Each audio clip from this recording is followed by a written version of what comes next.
The company was great on paper. They've even won Best Place to Work awards. You thought it would be a dream job, but is it a dream job or a secretly toxic job? Secretly toxic workplaces will deceive, manipulate, and gaslight you. That's why you need to know the 10 subtle signs of a toxic workplace. I learned these all the hard way.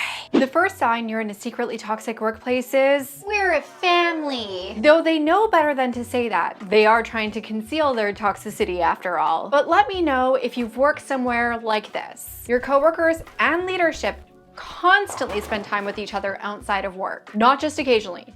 All the time. When they invite you, you are expected to attend, as if you want to spend your Sunday at Trudy's potluck. Because they're all so close, your coworkers frequently talk about their personal problems. So you know all about Trudy's husband's issue leaving his dirty socks all over the place. And your coworkers also expect to hear about your personal problems. Finally, it seems like everyone that you work with has rooted their identity in the corporate identity, as if it's the most important and interesting thing about themselves. Don't get me wrong here, I am all for positive work culture where people generally get along. It makes going to work much better. But it's important that we distinguish here the difference between a positive work culture and an enmeshed work culture. In case you're not familiar, enmeshment is the codependent blurring of boundaries. Signs of enmeshment in the workplace are what I just described, so feel free to jump back and re-listen if you need it. Maybe you think, oh, that doesn't sound so bad, but enmeshment at work is dangerous. It can lead to codependency, a loss of self-confidence, and puts you at risk of manipulation and trauma. Enmeshed work environments also have the second sign that your job is secretly toxic. Your workplace has more drama than a daytime soap and a professional maturity level more resembling a 9th grade homeroom than a group of adults who have degrees, driver's licenses, and mortgages. There's the petty coworker who backstabs everyone and spreads more gossip than TMZ. The spats between coworkers where everyone needs to choose a side. There are outbursts and accusations. Why are you ignoring my emails? The petty drama proliferates as a form of mild entertainment and to give everyone something to talk about because they don't really have anything else to talk about. But also it does something else, and that brings us to the next sign of a secretly toxic workplace. The next sign might sound benign to you, but it's a major indicator of an emotionally volatile work environment that lacks psychological safety. You are afraid to make a mistake. And that fear didn't come out of nowhere. Chances are you had a situation where you made a minor mistake or a minor error, and it became a big problem in terms of how it was treated. For instance, I'm someone whose attention to detail is not the best. If you scroll down to the description and read through it, I can pretty much guarantee you will find at least one typo. It's part of my brand at this point. As a result of the struggle that I have with detail, I have made a lot of dumb mistakes at work, including deleting an entire annual accounting database at one job. That was a big whoopsie. Most of my mistakes, though, have been relatively small and were treated as such. That is until I was in a secretly toxic work environment. I had a day off because I was attending a close family member's funeral. Actually, I was flying back from it. And I don't know about you, but when I'm flying personally, I am way too cheap to spend $10 for Wi-Fi in flight, so I was completely offline that day. Knowing I would be offline that day, I arranged backup for my emails because I was client-facing, and if someone needed something, we needed to make sure that they got a response. There was one email that came in that day from a client, and it wasn't urgent and it went unresponded to. I saw it the next morning and replied to it shortly before I was hospitalized for a medical emergency. Whole other story. However, the company's response to this customer inquiry was still within our service level agreement, so no big deal. Well, not according to my boss. According to my boss, this was the end of the world. After I was released from the hospital, I was reprimanded, which leads me to the fourth sign of a secretly toxic work environment. As much as my boss demonstrated that there was no space for mistakes and that I would be held fully accountable, there was one person whom they never held accountable. If they did make a mistake, the blame would be cast at the closest person available. Of course, the person who was never at fault was themselves.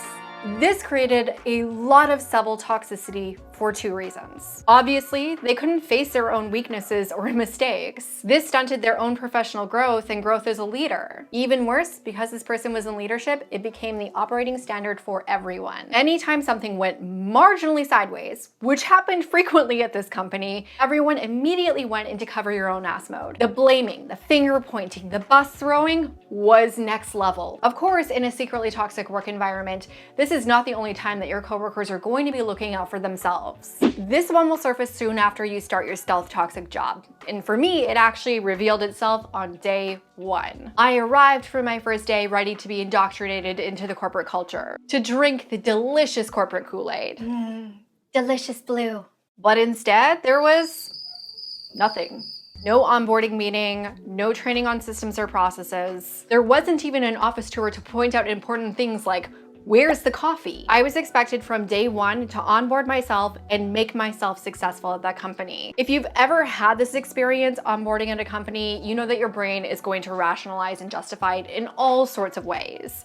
Maybe they're just busy. Maybe they don't know how. Which, if it's a teeny tiny company that hasn't really hired anyone, totally fair. But when we're talking about a company that has built out HR, is a large publicly traded company, or a well-funded later stage startup, it's an if they wanted to, they would situation. Of course, this treatment is not limited to onboarding. As long as you are at that company, you will be on your own for your professional development and professional success. But it gets worse than this, and grosser. In fact, this next one is one of the grossest things that I have ever encountered at work. And I spent years working in retail. I got stories. I was working for a company that was in a co-working space. So there was multiple companies working in the same space together, even though we had nothing to do with each other. The office kitchen was always disgusting. You would think adulting basics would be the ability to put your dish into a dishwasher. However, I digress. That disaster also spread into the conference rooms and the general office area. People just left their garbage everywhere, which in general is an ick,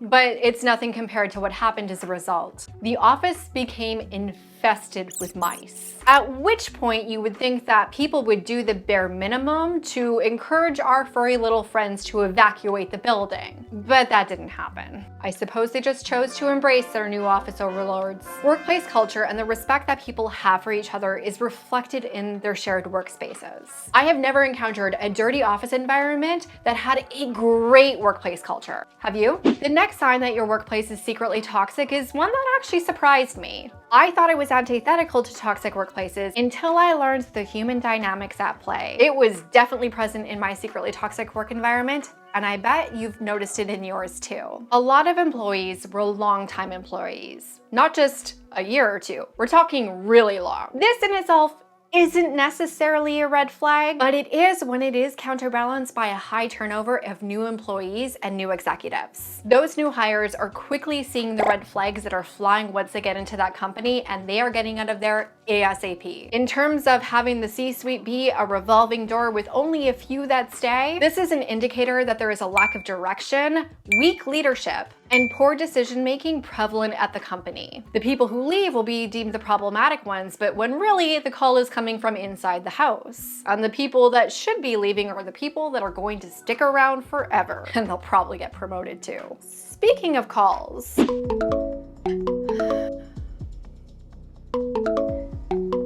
hey Chad, what's up? I need you to pull a TPS report for me right now. It's late. Is that why you ignored my text messages?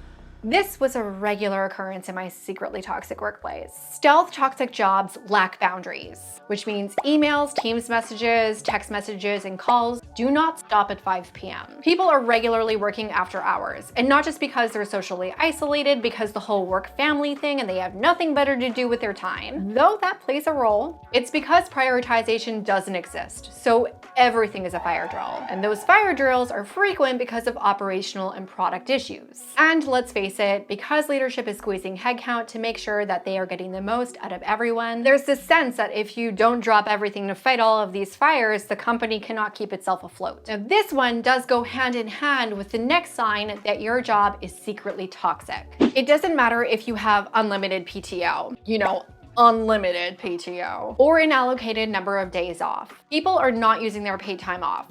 At least they're not really using their paid time off. While people may go out of office to go visit their family or take a beach vacation, they're not really offline. They're still responding to emails and pings. They're taking conference calls on that beach. And their so-called vacation days are interrupted when yet another one of those fire drills happens. And they need to jump in and save the day. But it's not just them.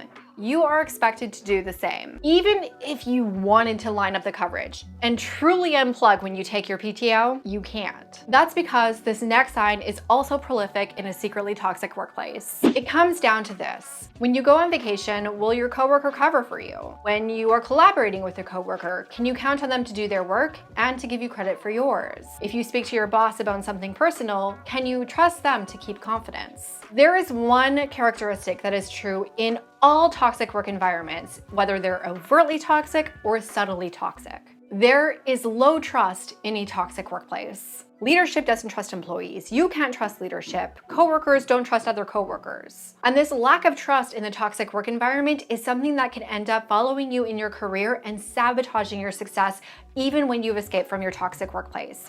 What I need you to do is go and watch this video next so we can talk more about trust in the workplace after a toxic job.